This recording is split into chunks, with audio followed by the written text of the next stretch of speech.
언약과 헤세드에 대해서 말씀을 드리겠습니다. 하나님이 아브라함을 부르실 때 아브라함에게 두 가지 약속을 하셨죠. 지시할 땅으로 가라. 그리고 너로 큰 민족을 이루게 하겠다. 땅과 아들에 대한 두 가지 약속을 하신 겁니다.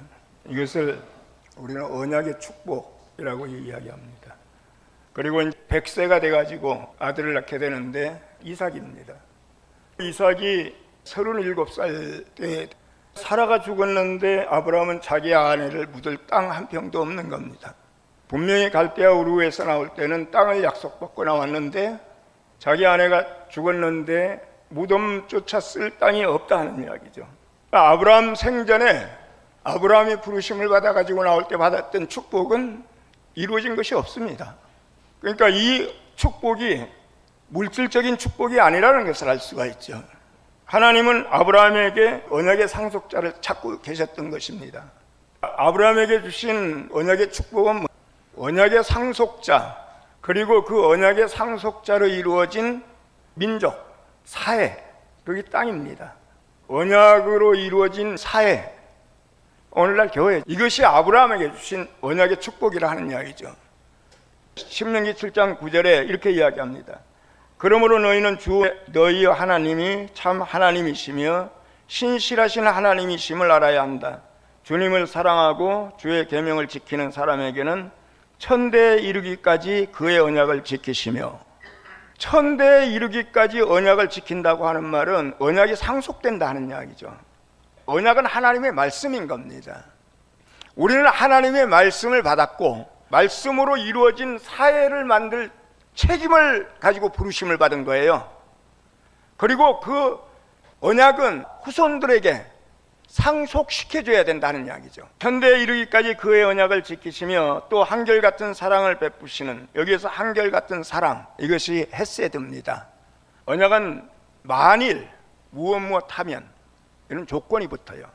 만일 너희가 나를 잘 섬기면 복을 줄 것이고 너희가 나를 잘 섬기지 못하면 화를 받을 것이다. 이런 말씀으로 사회를 이루면 그 사회가 좋은 사회라 할 수 없다는 이야기죠. 그래서 성경은 한결같은 사랑을 베푸시겠다, 헤세드를 베푸시겠다, 이렇게 이야기하는 겁니다. 그러니까 하나님의 말씀에다가 헤세드가 있어야지 좋은 사회가 된다는 이야기죠. 좋은 공동체가 된다는 이야기죠. 그러니까 한결같은 사랑, 헤세드, 이것은 하나님의 언약, 하나님의 말씀을 보충하고 보강해 주는 역할을 하고 있는 거예요. 헤세드는 하나님의 사랑, 이렇게 우리가 알고 있죠. 그런데 우리가 그걸 경험할 때는 어떤 사람한테서 경험을 하는 거예요. 내가 다른 형제에게 친절하게 베푸는 거, 그게 헤세드예요.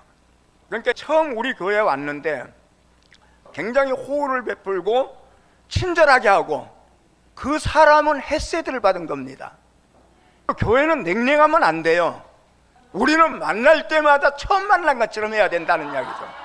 이것이 하나님이 원하시는 언약과 말씀과 헤세드가 있는 공동체예요. 이것을 위해서 아브라함을 불렀고 우리를 불렀다는 이야기죠.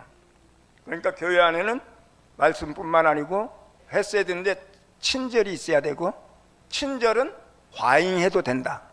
과잉 친절이야지 그냥 친절해서는 안 돼요. 일반적으로 드러나는 것은 우리가 서로 친절하고 우리가 넘치도록 서로가 잘 지내는 거, 사람들은 그거부터 본다는 이야기죠. 헤세드를 실행하는 여러분 교회가 되시기를 바랍니다.